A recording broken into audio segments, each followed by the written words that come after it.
السلام علیکم ورحمۃ اللہ تعالی وبرکاتہ۔ اعوذ باللہ من الشیطان الرجیم، بسم اللہ الرحمن الرحیم۔ أَلَمْ تَعْلَمْ أَنَّ اللَّهَ لَهُ مُلْكُ السَّمَاوَاتِ وَالْأَرْضِ وَمَا لَكُم مِّن دُونِ اللَّهِ مِن وَلِيٍّ وَلَا نَصِيرٍ۔ کیا تجھے معلوم نہیں کہ آسمانوں اور زمین کی بادشاہی اللہ ہی کے لیے ہے، اور اللہ کے مقابلے میں تمہارا نہ کوئی حمایتی ہے اور نہ ہی مددگار۔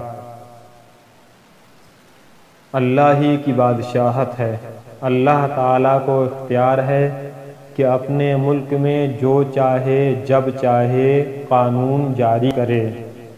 جب کائنات میں تبدیلی ہوتی رہتی ہے، دن جاتا ہے رات آتی ہے، اور سارے جہان میں ہر طرح تبدیلی ہوتی رہتی ہے، تو شرعی قانون میں بھی تبدیلی ہو سکتی ہے، اور یہ تبدیلی مخلوق کی مصلحت کی وجہ سے ہے، چاہے اپنے میں کرے۔ اللہ تعالیٰ کے مقابلے میں کوئی کسی کی مدد نہیں کر سکتا۔ ہاں، اللہ تعالیٰ کی اجازت اور اختیار دینے سے مدد ہو سکتی ہے۔ قرآن و حدیث میں اس کی کئی مثالیں موجود ہیں، جیسے حضرت عیسیٰ علیہ السلام بیماروں، کوڑیوں اور نابیناؤں کی مدد کرتے تھے۔ فرشتوں نے غزوہ بدر اور غزوہ حنین میں مسلمانوں کی مدد کی۔ حضرت سلیمان علیہ السلام کے وزیر نے تخت بلقیس لا کر مدد کی۔ نبی کریم صلی اللہ تعالیٰ علیہ وسلم نے سینکڑوں مرتبہ صحابہ کرام رضی اللہ تعالیٰ عنہ کی کھانے پینے، بیماریوں اور پریشانیوں میں مدد کی۔ حضور غوث پاک رضی اللہ تعالیٰ عنہ اور اولیاء کرام رحمۃ اللہ تعالیٰ علیہم کا مدد کرنا لاکھوں لوگوں کے تجربات اور تواتر سے ثابت ہے۔ ام تريدون ان تسألوا رسولكم كما سئل موسى من قبل ومن يتبدل الكفر بالإيمان فقد ضل سواء السبيل۔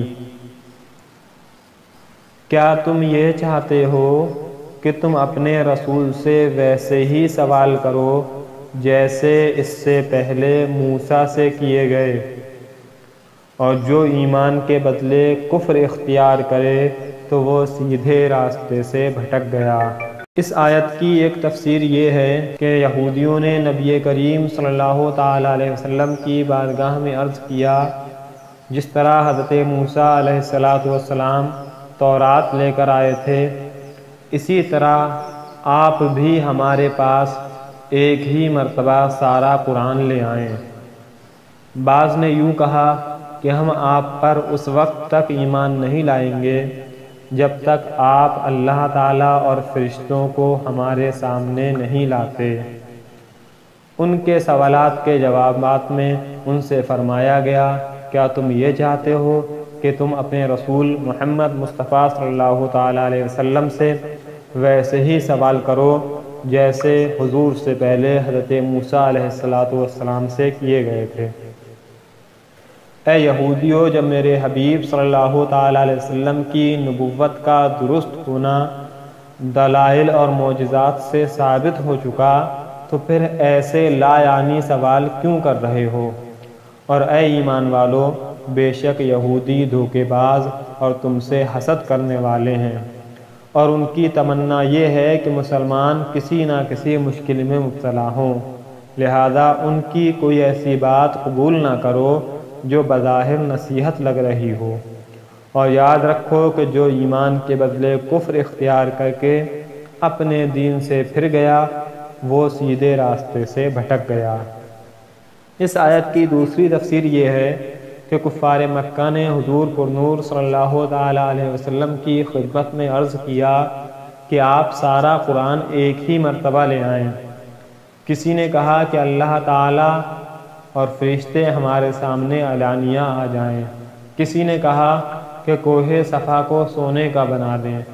ان کے سوالات کے جوابات میں ان سے فرمایا گیا کہ تم بھی اپنے رسول محمد صلی اللہ تعالیٰ علیہ وسلم سے اسی طرح فضول سوال کر رہے ہو جس طرح ان سے پہلے حضرت موسیٰ علیہ السلام کی قوم نے ان سے کہا تھا کہ ہمیں اعلانیہ خدا دکھا دو، حالانکہ آیات قرآنیہ کے نزول کے بعد دوسری نشانیوں کا مطالبہ کرنا سیدھی راہ سے بھٹکنا ہے۔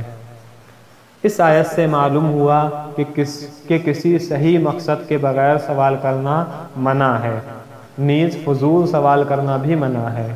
لہذا عوام الناس کو چاہیے کہ اس بات کو پیش نظر رکھیں کہ علماء اور مفتیان کرام سے وہی سوال کیے جائیں جن کی ضرورت ہو، زمین پر بیٹھ کر خواہ مخواہ چاند پر رہائش کے سوال نہ کیے جائیں۔ بعض لوگ علماء کو پریشان کرنے یا ان کا امتحان لینے یا ان کی لا علمی ظاہر کرنے کے لیے سوال کرتے ہیں، یہ سب ناجائز ہے۔ حضرت ابو ہریرہ رضی اللہ تعالیٰ عنہ سے روایت ہے، سرکار دو عالم صلی اللہ تعالیٰ علیہ وسلم نے ارشاد فرمایا، میں تمہیں جس کام سے منع کروں اس سے رک جاؤ، اور جس کام کا حکم دوں اسے اپنی طاقت کے مطابق کرو۔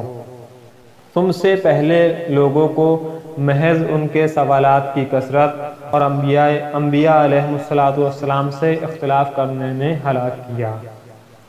اس آیت سے یہ بھی معلوم ہوا کہ مسئلہ معلوم کر کے عمل کرنے کی بجائے خواہ مخواہ بال کی کھال اتارتے رہنا اور اپنے من پسند حکم کا مطالبہ کرنا یہ یہودیوں اور مشرکوں کا طریقہ ہے۔